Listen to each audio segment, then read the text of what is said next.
मेरे प्यारे मित्रों नमस्कार। तो आज हम पढ़ने वाले हैं अपना topic total reflux ratio. Reflux ratio क्या होता है जी हमने बात की थी पहले। मैंने आपको बताया कि रिफ्लक्स रेशियो दो तरीके से डिफाइन कर सकते हैं। एक तो इंटरनल रिफ्लक्स रेशियो जिसे नॉर्मली हम यूज करते हैं, और जिसे हम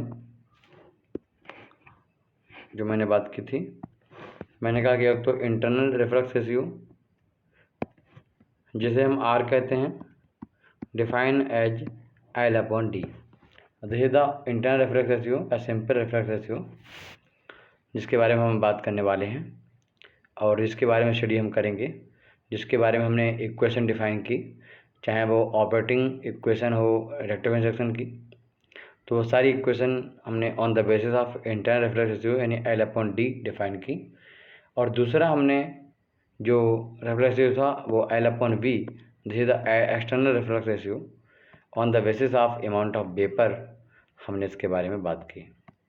ठीक, तो हम बात करने वाले हैं इंटरनल रिफ्लक्स रेशियो की यानी L/D की, और कितने टाइप का है पहले उसको लिखते हैं। हैंड डालिए,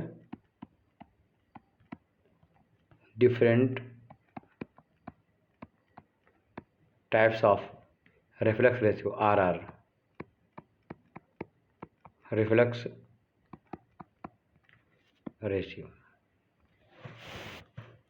तीन तरीके से हम देख सकते हैं on the basis of amount, है। On the basis of amount हम इसको तीन तरीक़ों से बांट सकते हैं। हम जो रिटर्न डाल रहे हैं मटेरियल वो कम है, ज़्यादा है या फिर बीच में है, तो इसके आधार पे हम तीन तरीके से हम बांट सकते हैं। जो पहला टाइप है जिसको आज हम पढ़ेंगे, that is total reflux ratio. Total reflux ratio, जब हम पूरा का पूरा अमाउंट जो मुझे मिलता है आफ्टर डिसलेशन एंड आफ्टर कंडेंसेशन, पूरा अमाउंट हम डाल दें, बैक कर दें, हम रिसाइकलिंग कर दें किसी भी डिस्टिलेशन कॉलम में, तो उस समय रिफ्लक्स रेशियो को हम बोलते हैं टोटल रिफ्लक्स रेशियो। और इसको हम कभी कभी इनफाइनाइट रिफ्लक्स रेशियो भी कहते हैं। इनफाइनाइट मतलब more and more amount, infinite reflux ratio भी हम कहते हैं, और इसको हम R इनफाइनाइट से रिप्रेजेंट करते हैं। इसकी एग्जिस्टेंस नहीं है, इंडस्ट्रियली इसका यूज नहीं किया जाता है, क्योंकि ऐसा करने से हमारा जो प्रोडक्ट है मुझे नहीं मिलता है। हम उसके बारे में विस्तार से बात करेंगे। और सेकंड है minimum reflux ratio. Minimum reflux ratio, हमें कम से कम रिफ्लक्स रेशियो, हमें रिटर्न जो डाल रहे हैं मटेरियल वो L कम से कम अमाउंट डालते हैं। उसको डालने से प्योरिटी पे फ़र्क आता है, प्योरिटी हमारी जो है ज़्यादा नहीं मिलती है, और उस केस में नंबर ऑफ पैड बहुत ज़्यादा हो जाती हैं, तो उसको बोलते हैं मिनिमम रिफ्लक्स रेशियो। और ऐसा करने से कंडेंसर और रिवाइलर लोड दोनों घटते हैं। तो मिनिमम रिफ्लक्स रेशियो को हम बहुत ही कम यूज करते हैं। हम बीच का रास्ता बनाते हैं और जिसको बोलते हैं हम ऑप्टिमम रिफ्लक्स रेशियो। जैसे आपको याद होगा कि हम लोगों ने इंसुलेशन की थिकनेस के बारे में जब बात की थी कि कोई भी पाइप है उसके ऊपर इंसुलेशन हम लगाते हैं, तो इंसुलेशन हम ज़्यादा लगाएंगे तो उससे भी नुकसान है, कम लगाएंगे तो उससे भी नुकसान है। तो हम बीच का रास्ता बनाते थे, और हमने उसके संबंधी कर्व भी मैंने आपको बताया था हीट ट्रांसफ़र में। उसी तरीके से हम यहाँ पर ऑप्टिमम रिफ्लक्स रेशियो का कर्व बनाएंगे, और वहाँ पर बहुत सारी चीज़ों को डिस्कस करेंगे, चाहे वो ऑपरेटिंग कास्ट हो या फिर चाहे वो फिक्स कॉस्ट हो, इन सब के बारे में बात करेंगे। ऑप्टिमम रिफ्लक्स रेशियो, ठीक, जिसको हम R ऑप्ट से हम रिप्रेजेंट करते हैं, इसका इंडस्ट्रियली यूज किया जाता है।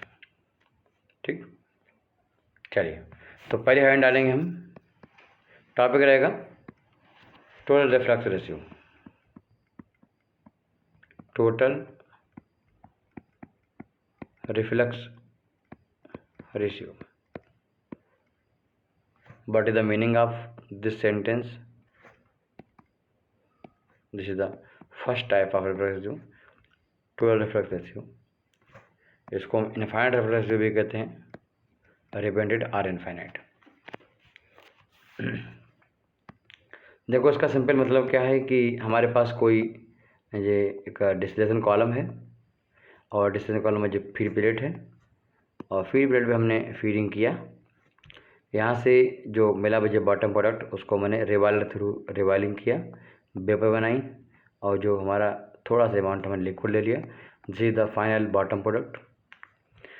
फिर यहाँ से वेपर बनी, वेपर जो हमारा प्रोडक्ट है वो हमने कंडेंसर लिया। कंडेंसर सी से रिपेंड करते हैं, रिवाइलर के लिए आर से मालूम करते हैं, या फिर इसको हम हीटर तौर पर यूज करते हैं तो ऐसे रिपेंड करते हैं, कंडेंसर सी से रिपेंड करते हैं। हमने क्या किया कि पूरी वेपर जो बनी थी पूरी वेपर कंडेंस कर ली, ठंडी कर ली। ये हमारे पास प्रोडक्ट है।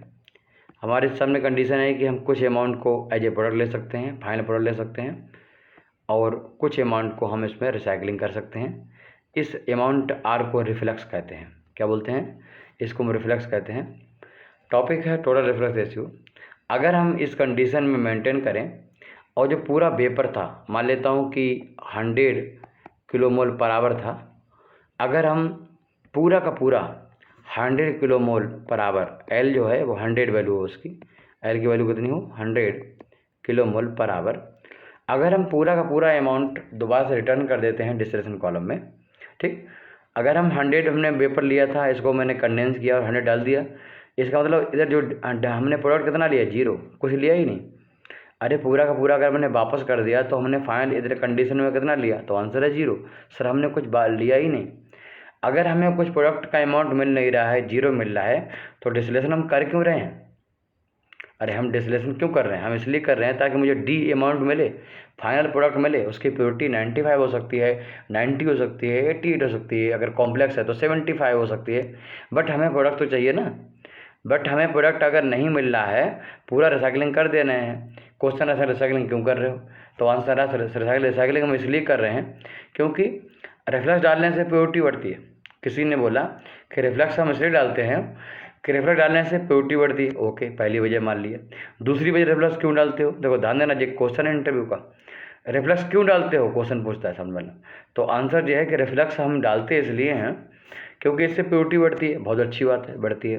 दूसरी वजह क्या है, तो हम रिफ्लक्स से डालते हैं, अंदर से जो एनर्जी का बैलेंस है, लिक्विड और वेपर का आपस में इंटरचेंज हो रहा है, एनर्जी का बैलेंस है, अंदर जो हीट इक्विलिब्रियम स्टेबलाइज हो रहा है एवरी प्लेट पर, मास बैलेंस, मास इक्विलिब्रियम जो है, मास ट्रांसफ़र, मास इक्विलिब्रियम वहाँ पर स्टेबलाइज हो रहा है, वो अच्छा होगा, बहुत अच्छी बात है। आपने हीट बैलेंस कर लिया, अच्छी बात है। मास इक्विलिब्रियम मेंटेन कर लिया, अच्छी बात है। आपने प्योरिटी बढ़ा ली, बहुत अच्छी बात है। बट अगर आपने डी 0 कर दिया, आप पूरा पूरा डाल रहे हो, आप पूरा डालने के बाद उसमें प्योरिटी मेंटेन कर रहे हो और प्रोडक्ट तो कुछ ले नहीं रहे हो, तो ऐसा करने से कोई फ़ायदा हुआ? ऐसा करने से कोई फ़ायदा नहीं हुआ। बात समझे? आप प्योरिटी 95 ले लो, 92 ले लो, मगर प्रोडक्ट तो मिलना चाहिए। अरे हम प्लांट चलाते क्यों हैं? हम इसलिए चाहता कि प्रोडक्ट मिले, मगर इस प्रोसेस में प्रोडक्ट हमें नहीं मिलता है। इसलिए मैंने बोला कि ये प्रोसेस जो है इंडस्ट्रियली अप्लाई नहीं होती है। ये सिर्फ सोचने की वाली बात है। ये बताती है कि अगर हम रिफ्लक्स बढ़ाते हैं तो प्योरिटी क्या होती है, उससे एनहेंस होती है। यहाँ तक ये वाली बात अच्छी लगती है, ये बात सही है। बट आगे ये वाली बात बिल्कुल भी ठीक नहीं है और किसी भी प्रकार से ये प्रैक्टिकल नहीं होता है। चलिए, इसके बारे में आप, मुझे लगता है काफ़ी चीज़ें समझ गए होंगे। तो फिलहाल हम इसको आगे बढ़ाते हैं, टॉपिक को लिखवाते हैं आपसे। लिखिएगा, द टोटल रिफ्लक्स रेशियो या reflux operation such type of activity operation is used only to known minimum number of plate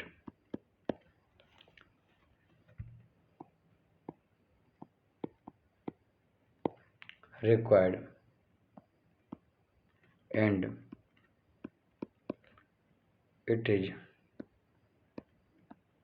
not a practical method.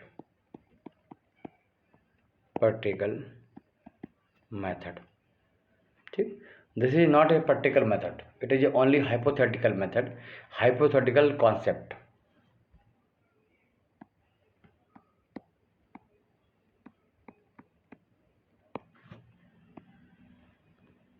As at total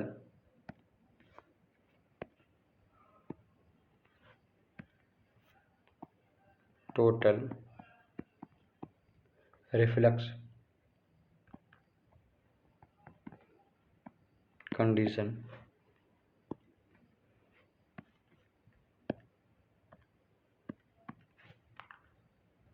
क्या लिखा, total reflux condition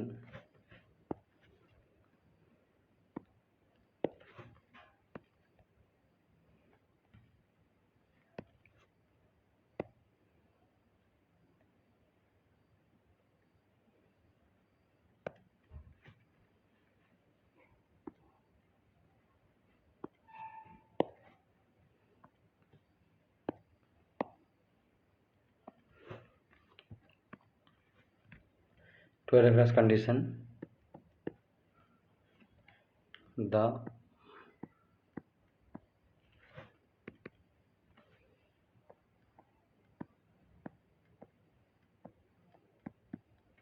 the product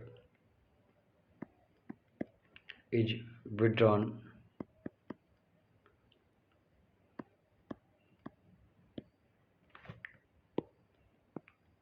rate is 0।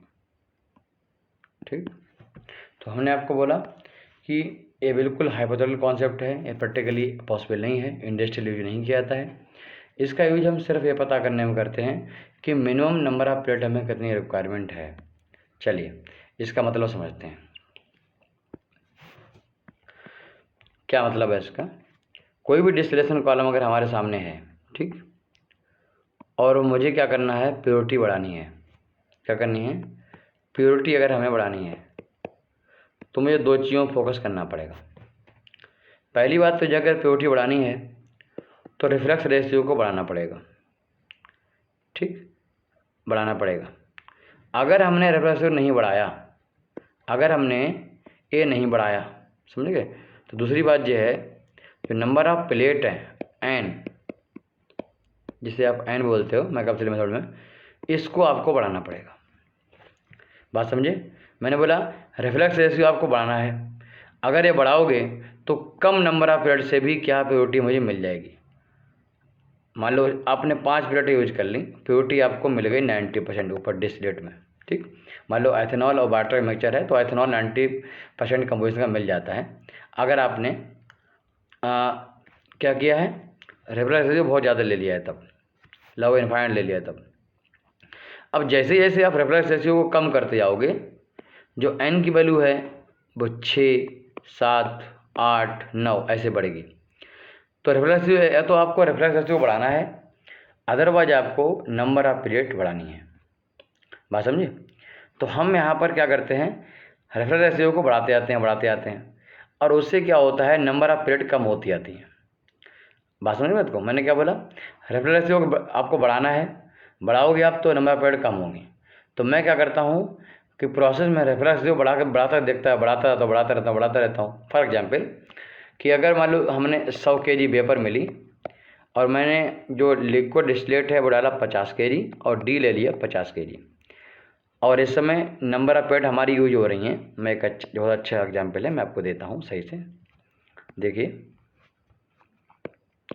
मैंने बोला कि हमारे पास 100 kilomole per hour या फिर kg per hour हमारा vapour जो यहाँ पर है, इनको कंडेंस कर लिया हमने। कंडेंस करने के बाद जो लिक्विड है, रिफ्लक्स है, 50 किलोमोल पर आवर हम डाल रहे हैं, और जो डिस्टिलेट है, this is the final product, ये 50 किलोमोल पर आवर मुझे मिल रहा है, ठीक। प्लेटें इस समय हो रही हैं 25 यूज हो रही हैं। मैं क्या करता हूँ, एक्टिविटी कैसे करता हूँ कि जो एल है इसको मैंने क्या किया, बढ़ाया, रिफ्लक्स बढ़ाया, इसको 60 कर दिया, तो इधर 40 हो गया, 40 हो गया, तो नंबर ऑफ प्लेट घट गई 25 से और जो हो गई 22, ठीक। तो मैं क्या देख रहा हूँ, रिफ्लक्स एल को बढ़ाता हूँ, रिफ्लक्स को बढ़ाता हूँ तो नंबर ऑफ प्लेट कम होती हैं। जो 70 हमने कर दी, 70 कर दी, ठीक, तो ये 30 हो जाएगा, प्रोडक्ट मुझे कम मिलने लगा। और प्लेटें इस बार हो गई 18, यानी प्लेटें हमारी कम हो रही हैं। प्लेटें कम होंगी तो क्या होगी, फिक्स कॉस्ट हमारी कम होगी, फिलेटें क्या होती हैं, एक बार लेनी पड़ती हैं मार्केट से, और एक बार जब लेते हैं किसी भी वेंडर से तो वो लग जाती हैं। प्लान हमारा फिर डिस्टिलेशन का 10 साल चलता है, 5 साल चलता है, तो फिर वो एक बार में हमारा लगती हैं, इसलिए उसको कॉस्ट को फिक्स कॉस्ट कहते हैं। तो हम यहाँ पर क्या देख रहे हैं कि अब मैंने क्या किया कि भैया इस बार रिफ्लेक्स हो, हमने 80 कर दिया, तो इधर हमें प्रोडक्ट 20 मिला, प्रोडक्ट कम हो रहा है कंटिन्यू। अगर हमें रिक्वायरमेंट प्रोडक्ट ज़्यादा है तो फिर हमें दिक्कत होगी, तो हमें यहाँ पर प्रोडक्ट चाहिए, बट यहाँ 20 मिल रहा है। प्लेटें भैया मुझे मिल रही हैं यहाँ पर 10। अब 10 प्लेटें मिल रही, तो कहाँ 25 प्लेटें थी और उसमें 50 रिफ्लेक्स डाल रहे थे हम। अब हमारा 10 प्लेटें हमें हो गई हैं, कम हो गई हैं, जब 80 रिफ्लेक्स हम कर रहे हैं। हमने क्या किया, 95 किया, प्लेटें हो गई 6 और हमारा प्रोडक्ट मुझे मिला है 5। मैंने कहा चलो पूरा करके देखते हैं, तो मैंने पूरा 100 का 100 डाल दिया, रिफ्लेक्स में ऐड कर दिया, और हमारा जो प्रोडक्ट है वो 0 हो गया।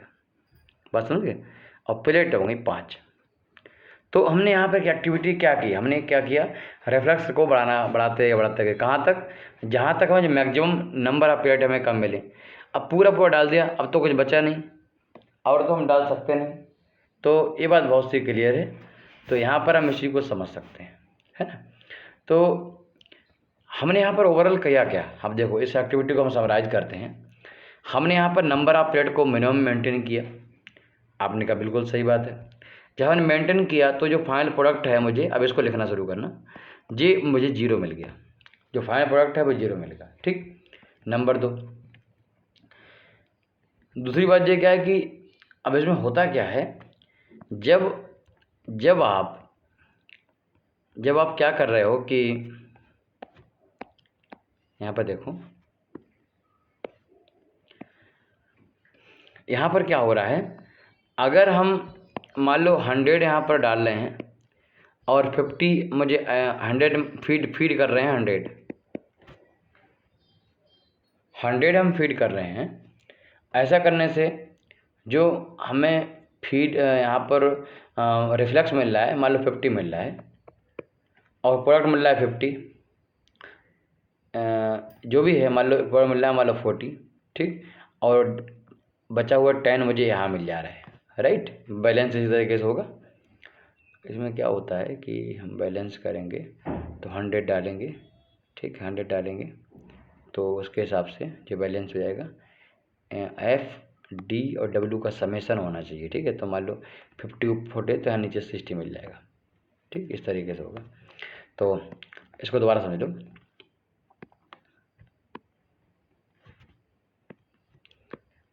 डिस्कशन कॉलम है जी, यहाँ पर हम डाल रहे हैं फीड 100 डाल रहे हैं, और यहाँ से ये इस तरीके से ये W है और एक कंडेंस होके मुझे L मिल रहा है और ये D फाइनल प्रोडक्ट मिल रहा है। तो F = D + W, ठीक। तो मान लो यहाँ पर 50 हम वापस कर दे रहे हैं, और यहाँ से मुझे मिल रहा है कोई भी अमाउंट मिल रहा है, मान लो 110 मिल रहा है, ठीक, 110 मिल रहा है, तो मैं पहले वापस कर दिया, 60 यहाँ मिल गया, तो 60 और यहाँ पर 40 मिल जाएगा, तो 60 + 40 हमारा 100 हो जाएगा, ठीक। इस तरीके से बैलेंस होगा। तो यहाँ पर हम क्या कहना चाह रहे हैं कि जब हम D 0 कर देते हैं, जब हम D क्या करते हैं, 0 कर देते हैं, अब पूरा रिफ्लेक्स करते हैं, तो एक कंडीशन ऐसी मेंटेन हम यहाँ पर करते हैं कि मुझे ना तो D मिलता है और ना ही W मिलता है। बात समझे, पूरा का पूरा अमाउंट, ध्यान देना, पूरा का पूरा अमाउंट हम क्या कर रहे हैं, इसमें रिसाइकलिंग कर रहे हैं, ना तो यहाँ से कुछ लेते हैं और ना ही ऊपर से कुछ लेते हैं। ये कंडीशन होती है रिफ्लेक्स रेशियो की। तो मतलब अब इस कंडीशन में टोटल रिफ्लेक्स रेशियो में, तो टोटल रिफ्लेक्स रेशियो कंडीशन में D हमें नहीं मिलता है, बॉटम प्रोडक्ट नहीं मिलता है, और जब नहीं मिलता है हम वही घुमा रहे हैं, तो बाहर से हमें डालना भी कुछ नहीं है, तो F 0, समझ गए। इस कंडीशन में डिस्टिलेट 0, बॉटम प्रोडक्ट 0 और फीड 0, क्योंकि हम फिर अंदर घुमा रहे हैं उसको, कोई अमाउंट हमारा लॉस नहीं हो रहा है, हम कंडेंस कर रहे हैं, नीचे आ रहा है, वेपराइज हो रहा है पूरा, समझ रहे हो बात को। मैं क्या कर रहा हूँ, पूरा अमाउंट जो है पूरा अमाउंट, अगर 100 डाला एक बार में तो 100 ऊपर जाएगा, 100 कंडेंस होगा, ये मैक्सिमम अमाउंट है कंडेंस होगा, और फिर उसके बाद 100 पूरा अमाउंट नीचे आएगा, और हमारा रिवाल्वर पूरे 100 अमाउंट को वेपराइज करेगा, ठीक, क्योंकि हम नीचे लेना बंद कर दिए हैं। यानी इसका मतलब क्या हुआ, इस समय रिवॉल्वर मैक्सिमम अमाउंट को वेपराइज कर रहा होता है और इस समय कंडेंसर मैक्सिमम अमाउंट को कंडेंस कर रहा होता है। मतलब दोनों इस समय हाई लोड में, सबसे मैक्सिमम लोड में होते हैं। बात समझे? तो एक लाइन लिख लो यहाँ पर, इस कंडीशन में रिवॉल्वर और कंडेंसर, ठीक, इन दोनों का बोथ जो लोड है वो कैसा है, मैक्सिमम है। तो ऑप्टिमम रिफ्लेक्स रेशियो आपने देखा कि रिवॉल्वर और कंडेंसर लोड मैक्सिमम है, प्लेट मिनिमम है, डी और डब्ल्यू जीरो है और एफ भी जीरो है। अब तक आपने देखा, ठीक। अब हम बात कर रहे हैं कि इसको कैलकुलेट कैसे करें। हम नंबर ऑफ प्लेट जो निकाली मैंने मिनिमम, उसको कैसे निकालें, मेथड क्या होना चाहिए। तो इसके दो मेथड हैं। एक तो मेथड है on the basis of calculation और दूसरा मेथड है on the basis of graphical method, है ना। तो चलिए दोनों देखते हैं। सबसे पहले देखते हैं कि हम गुणा भाग करके हम कैसे निकालते हैं, वो देखते हैं। मेथड टू कैलकुलेट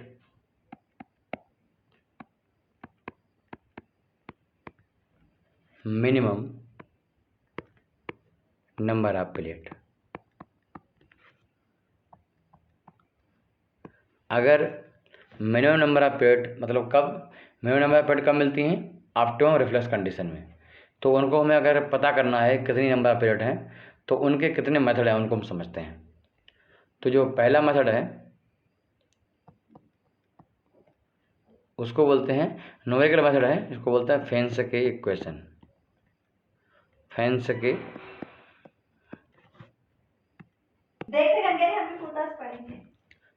हम बात कर रहे हैं फेन्सके मेथड की। तो फेन्सके इक्वेशन बहुत ही महत्वपूर्ण इक्वेशन है और इसकी हेल्प से हम minimum number of plate find out कर सकते हैं। मतलब टोटल रिफ्लेक्स कंडीशन में जो प्लेट होती हैं उनको हम पता कर सकते हैं, ठीक। चलिए हम बताते हैं इक्वेशन कैसी है। पहली इक्वेशन को हम लिख रहे हैं, उसका पहला हिस्सा लिख रहे हैं। मतलब हम इसमें एक सोचते हैं, इसमें हमारे पीछे कॉन्सेप्ट क्या है इक्वेशन लिखने का। जैसे मैंने बोला कि हम जो मैकावे इसमें से हम मैकावे थ्री मेथड से निकालते थे प्लेटें, वो उनको एन बोलते थे, वो टोटल नंबर ऑफ प्लेट हुआ करते थे। तो अगर मुझे ये कहना था कि भाई जो रिवॉल्वर एक एज ए प्लेट काम करता है, ये बात सही है, रिवॉल्वर हमेशा एक एज ए प्लेट काम करता है। तो अगर हमें ये पता करना है कि कॉलम के अंदर कितनी प्लेटें हैं, तो रिवॉल्वर की एक प्लेट हम घटा दिया करते थे। बात समझे? रिवॉल्वर की एक प्लेट हम घटा दिया करते थे। अगर हमें मान लें कि वो रिवॉल्वर, ठीक है, ये पहली बात हो गई। नंबर दो, कंडेंसर। दो प्लेटें एक्स्ट्रा होती हैं काउंटिंग में। जब हम पता टोटल प्लेटें निकालते हैं मैकअप थैले से, तो दो प्लेटें एक्स्ट्रा आती हैं। एक तो रिवॉल्वर वाली प्लेट एक्स्ट्रा आती है और एक कंडेंसर वाली।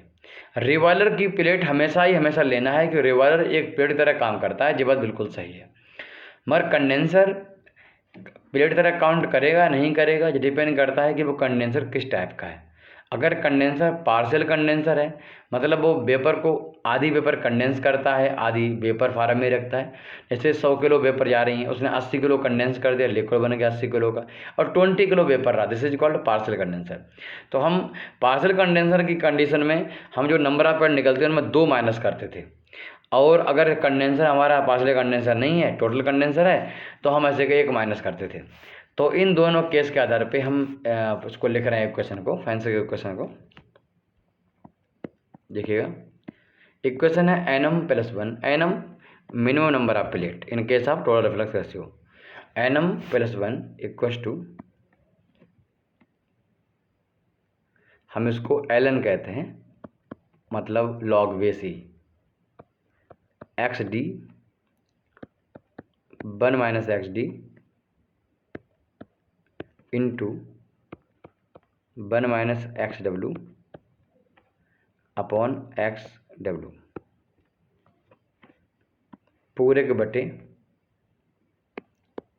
Elon alpha average, average relative volatility, this is the relative volatility different different temperature पर वोलेटिलिटी चेंज होती है, तो उसकी एवरेज वैल्यू जो हमने यहाँ पर ले रखी है। ये फार्मूला जो है बहुत ही महत्वपूर्ण फार्मूला है, इसे वो फेंसर के इक्वेशन कहते हैं। और यहाँ पर जो वन है, ये वन ये शो करता है कि एक जो है रिवॉल्वर की प्लेट है। जो वन है, वन क्या है, रिवॉल्वर की प्लेट है, उसको जोड़ के बता रहा है।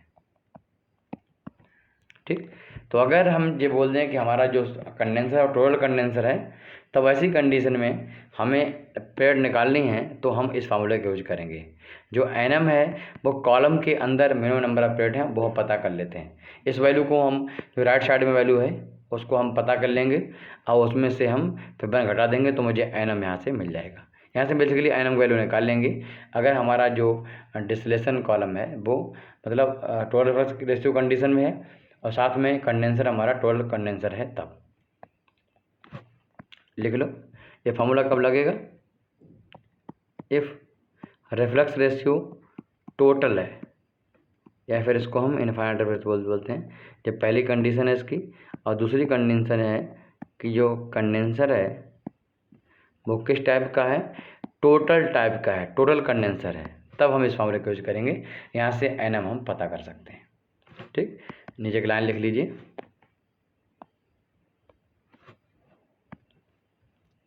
यहाँ लिख लीजिए एनएम क्या है, एनएम एन सफिक्स में M, minimum number of plate in column. ठीक, एक्सक्लूडिंग रिवॉल्वर प्लेट, मतलब रिवॉल्वर एट टोटल रिफ्लक्स कंडीशन। ठीक, टोटल रिफ्लक्स कंडीशन, क्लियर है बात।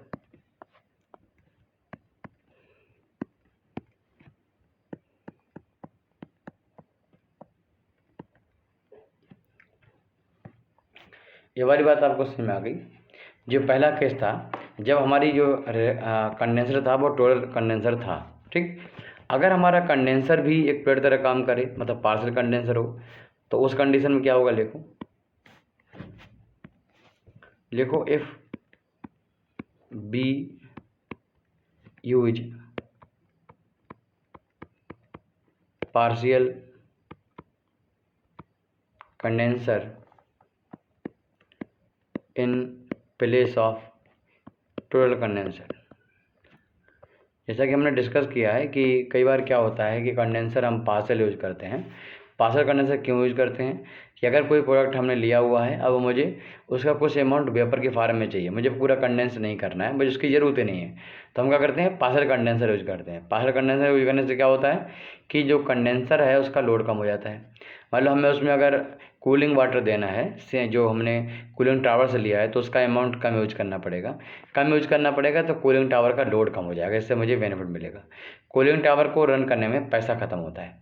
ऐसे ही अगर हम बात करें कि अगर हम कुछ प्लांट में सी वाटर यूज करते हैं, मतलब समुद्र का पानी यूज करते हैं, तो हमारे लिए भाव तो आप बोलो समुद्र का पानी तो फ्री का मिलता है, तो बट उसमें क्या है कि हमारी पंपिंग कॉस्ट इन्वॉल्व होती है। ठीक, अगर हमें उसको पंप करना है तो पंप, बड़े बड़े पंप लगे होते हैं जो 10,000 और 20,000 मीटर क्यूब पर आवर में मटेरियल देते हैं। बहुत बड़े कंडेंसर लगे, पंप लगे होते हैं। इनके बारे में हम कुछ सब्जेक्ट हैं उनमें डिस्कस करेंगे।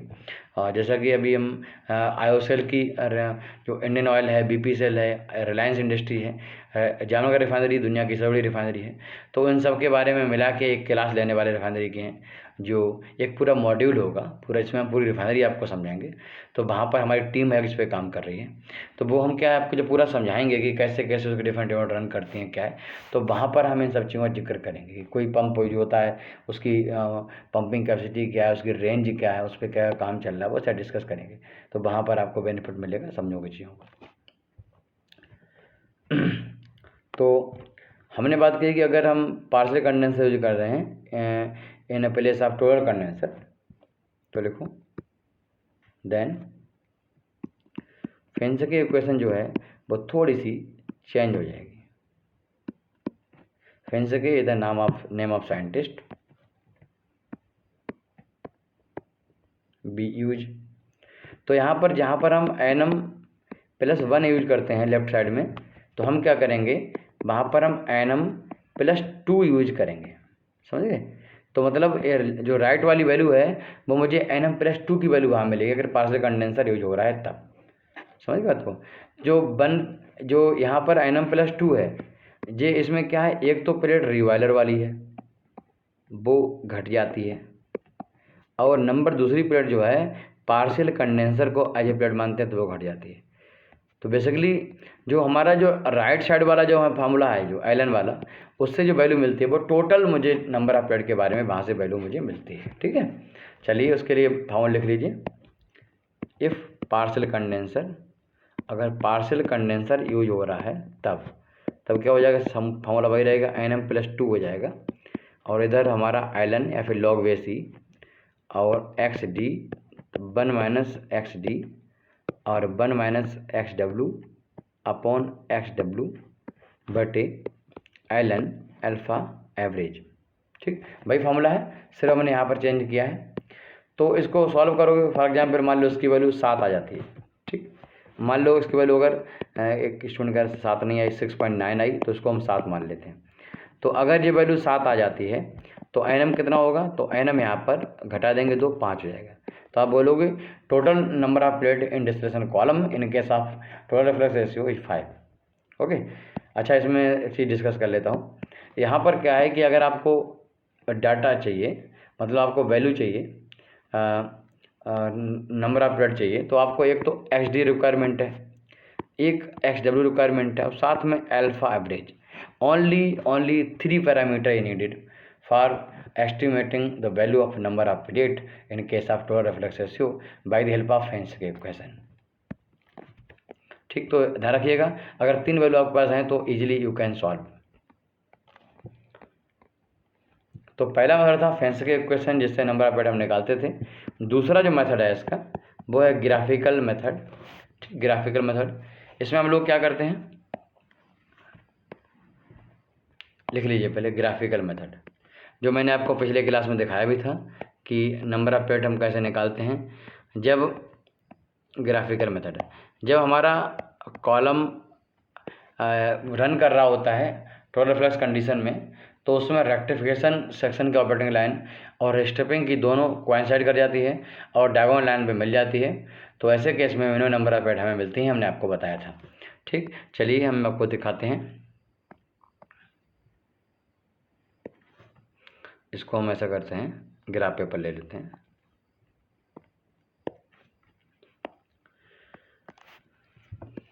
यहाँ पे लिख लिए सेकंड मेथड है ग्राफिकल मेथड।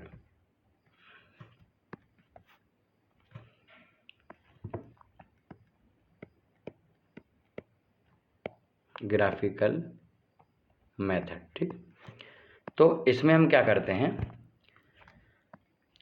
इसमें बहुत हमें डाटा कम चाहिए, ज़्यादा डाटा नहीं चाहिए होता है। तो जैसे कि मैंने बोला कि हमें अल्फ़ा एवरेज चाहिए होता है, ठीक। तो अगर आपको अल्फ़ा एवरेज चाहिए, अगर आपको अल्फ़ा मालूम है तो y equals to alpha X 1 plus alpha minus 1 into X, इस फार्मूले का यूज करना है और अल्फ़ा वैल्यू पुट कर देनी, मैंने आपको बताया था। तो यहाँ से मुझे जो डाटा है, किसका डाटा है, एक्स और वाई का, वो मुझे यहाँ पर मिल जाता है, ठीक। डाटा अगर एक्स वाई का आपको मिल जाता है, 0 शुरू करोगे 1 तक ले जाओगे, 0.1 0.2 0.3 इस तरीके से, और ये डाटा मिल जाएगा आपको, तो you can plot equilibrium curve. यहाँ से देखिए, सबसे पहले हम क्या करते हैं, एक स्क्वायर ग्राफ ले लेते हैं, आपको समझ आ गया, पहला स्टेप हो गया। दूसरे स्टेप में हम लोग क्या करते हैं कि डायगोनल लाइन बनाते हैं। तो you can draw diagonal line easily, आपने बना लिया, ये काम आप कर लोगे, ठीक। दूसरा स्टेप हो गया, इसमें मुझे कोई दिक्कत नहीं हुई, मुझे कोई डाटा नहीं चाहिए इसमें बनाने के लिए, इतना करने के लिए। तीसरे स्टेप में हमें चाहिए एक्स डी, क्या चाहिए, एक्स डी। एक्स डी का मतलब मान लो 90% है, कंपोजिशन ऑफ मोर बड़ा कंपोनेंट इन डिस्टिलेट, सीधा एक्स डी। तो हम एक्स डी कामा एक्स डी ये पॉइंट रिपेंड कर सकते हैं। मान लो हमें नीचे बॉटम प्रोडक्ट में मिलता है 10% या फिर 5%, तो मैं यहाँ पर उसको रिपेंड कर सकता हूँ जी एक्स डब्ल्यू कामा एक्स डब्ल्यू यानी 0.05 कॉमा 0.05 है, एक्स डब्ल्यू कामा एक्स डब्ल्यू, 2 पॉइंट मिल गए। तीसरा फीड की कंडीशन हमको चाहिए। फीड की कंडीशन मान लो बोल देगा कि भाई 50% फीड है या फिर 60% एनीथिंग, तो वैल्यू हो सकती है, तो हम मान लो 50 मान लेते हैं। तो ये एक्सएफ कामा एक्सएफ इतना आपको काम करना है। ठीक, कैसे ग्राफिकल तरीके से कैसे निकालोगे मिनिमम नंबर ऑफ बिट वो हम बता रहे हैं। इसके बाद आपको क्या करना है, ये काम कर लिया। अब जो उसमें अगर हमसे बोल देगा टोटल रिफ्लेक्स कंडीशन है, तो मुझे कुछ नहीं करना है। रेक्टिफिकेशन सेक्शन की लाइन जो है वो आपकी इस कर्व पे आएगी नीचे को, मतलब डायगोनल लाइन पे, डायगोनल पे आएगी नीचे को, समझ गए। और इसी समय जो स्टेमिंग सेक्शन लाइन है वो नीचे से जाएगी ऊपर को। हम तरीका आपको बता चुके हैं, इसलिए नहीं बता रहे हैं कब से लेकर। तो इतना कर लिया आपने, तो अभी कुछ नहीं, इसके लिए कुछ नहीं चाहिए आपको। ओके, अभी हमें सिर्फ चाहिए एक feed line condition. Feed line कहाँ जाएगी, फीड लाइन हमारी सैचुरेटेड लिक्विड है, सैचुरेटेड वेपर है। सैचुरेटेड लिक्विड है तो सीधे ऊपर वर्टिकल जाएगी, अगर वेपर है तो ओरिएंटल जाएगी। मैंने आपको सब बता चुका हूँ, तो उसकी ज़रूरत नहीं बताने की। तो फिलहाल जो आपने देख लिया, चलिए फिर आपको सबसे पहले महत्वपूर्ण चीज़ डाटा, आपको एक्सवाई डाटा तो इक्विलिब्रियम कर्व बना सको। तो आपने क्या किया कि ये सब पॉइंट प्लॉट कर लिए, 10-11 पॉइंट होंगे, उनको प्लॉट कर लोगे। यहाँ 0 0 शुरू होगा और यहाँ तक पहुँच जाएगा, राइट। आप इसको सही से बना लोगे तो ये बन जाएगा ऐसे, इस तरीके से। ओके, ये बन गया कर्व। इसमें बस आपको क्या चाहिए, एक H D x W x F और एक्स डी एक्स एफ और एक्स डब्ल्यू चाहिए। ठीक, ये पॉइंट पता कर लिया आपने। और अल्फ़ा पता होगा तो उससे आप एक इक्विलिब्रियम कर्व बना लोगे। अगर अल्फ़ा नहीं पता है तो ऐसे केस में आपको एक्स वाई डाटा दिया हो क्वेश्चन में, तो उससे भी आप प्लॉट कर सकते हो। ओके, ग्राफिकल में आपको अल्फ़ा दिया हो या फिर आपको डाटा दिया हो एक्स वाई का, दैट इज सफिशेंट। फिर आपको क्या करना है, फिर आपको एक तो एक्सएफ बनाना, फीड लाइन बनानी पड़ेगी। तो हमसे बोल दिया भाई फीड लाइन बनाने के लिए कि जो आपकी फीड है वो सैचुरेटेड वेपर है, तो मैंने कहा सैचुरेटेड लिक्विड है, तो ये वर्टिकल ऊपर की ओर आ गई। ठीक, इससे कोई दिक्कत नहीं, खाली हमें एक लाइन बनानी है फीड प्लेट की पोजीशन पता करने के लिए, इसका कोई और यूज नहीं है। तो यहाँ शुरू करना है एक्स डी से लाइन बनाना, आपने ऐसे ले गए नीचे ले गए, क्योंकि अब जो ट्रायंगल जो बन रहा था वो ख़त्म हो गया, अब वो लाइन में बन गया। तो आपको डायगोनल लाइन तक ले जाना है इसको,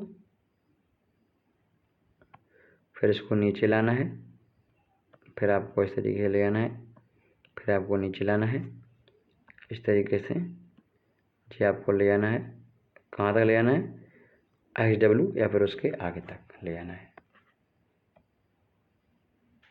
ठीक,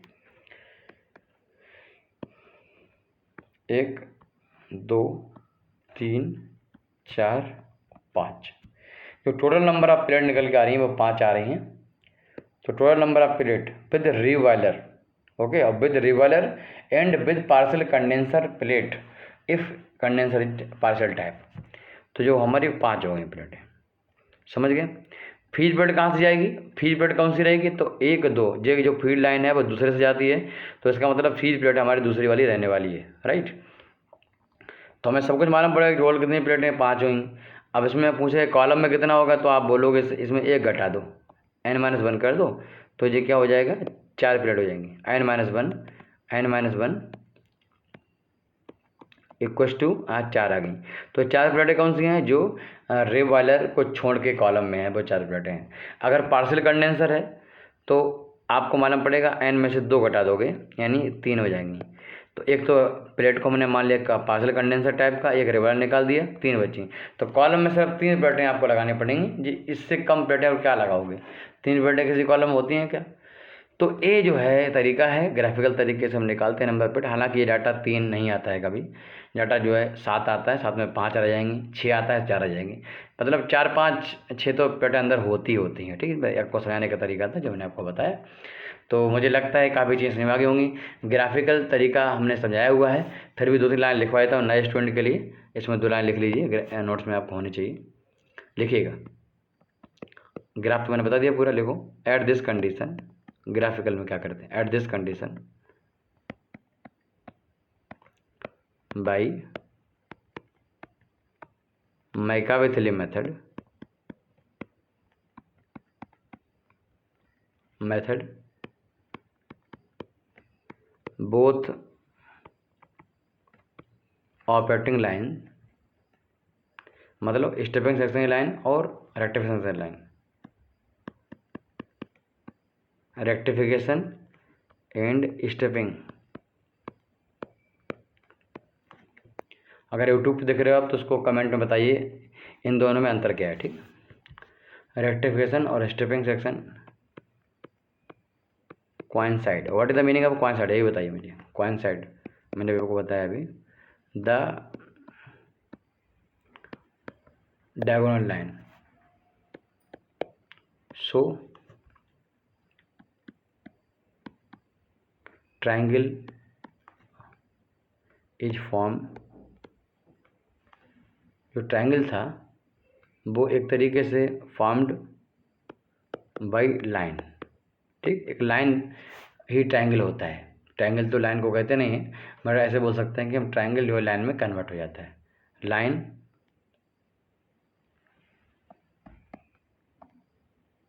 is more and form, simple आप बोल सकते हो कि ट्रायंगल इज नॉट फॉर्म। ठीक, only a line is obtain. Simple मुझे एक लाइन मिलती है, ट्रायंगल इज नॉट फॉर्म। ठीक है, मतलब लाइन मुझे मिलती है, ट्रायंगल नहीं मिलता है। और इस कंडीशन में नंबर ऑफ पॉइंट हमारी मिनिमम होती हैं। नोट, एक नोट लिखो 500 का। It gives the total number of plate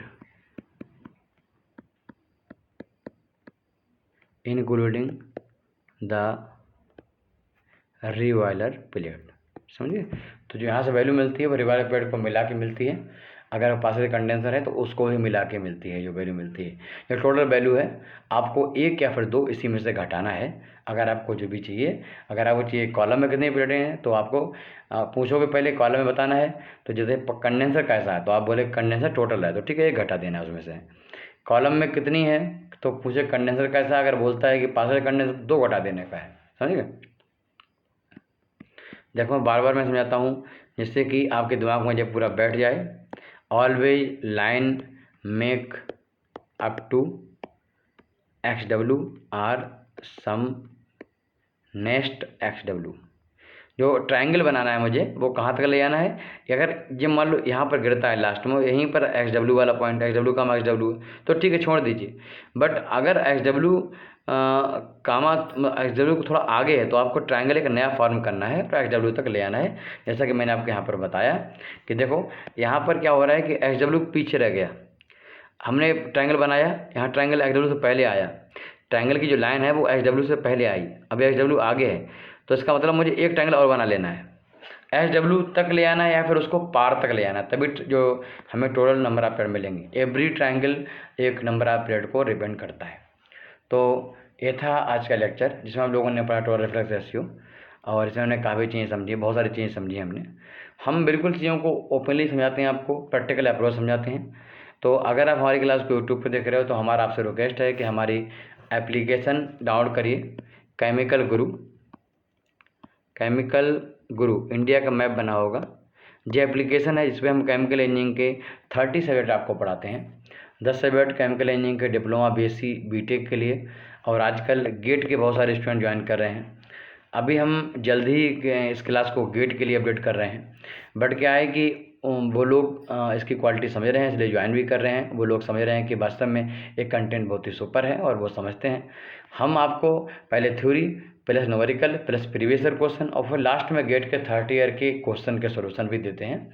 तो ये हमारे कंटेंट की बहुत ही खूबसूरती है और बहुत ही कम फीस में है। जहाँ आज गेट का कोई सब्जेक्ट 6000 में कोई टीचर पढ़ा रहा है, हम आपको मात्र 600 से लेकर 800 रुपये में आपको पढ़ा रहे हैं। तो बहुत ही मिनिमम अमाउंट में हम पढ़ा रहे हैं आपको। और यही वजह है कि आज इंडिया में केमिकल गुरु एक ब्रांड बन गया है। केमिकल गुरु आने वाले समय में बहुत ही बड़ा ब्रांड बनेगा। अभी हमने क्या है कंटेंट फोकस किया है और कंटेंट को मेंटेन किया है, और आप लोगों का सपोर्ट रहेगा तो बहुत ही सुपर तरीके से हमारा सिस्टम आगे बढ़ेगा। हमने कहीं क्वालिटी से कोई कंप्रोमाइज़ नहीं किया है। ठीक, अच्छा, इसके अलावा मैकेनिकल, सिविल, इलेक्ट्रिकल इन सब ब्रांचों के लिए हमारा दूसरा एप्लीकेशन है IICA, जहाँ पर हम गेट लेवल का उनको पढ़ाते हैं। हमारे इंडिया के 50 टॉप टीचर हैं जो वहाँ पर क्लास लेते हैं।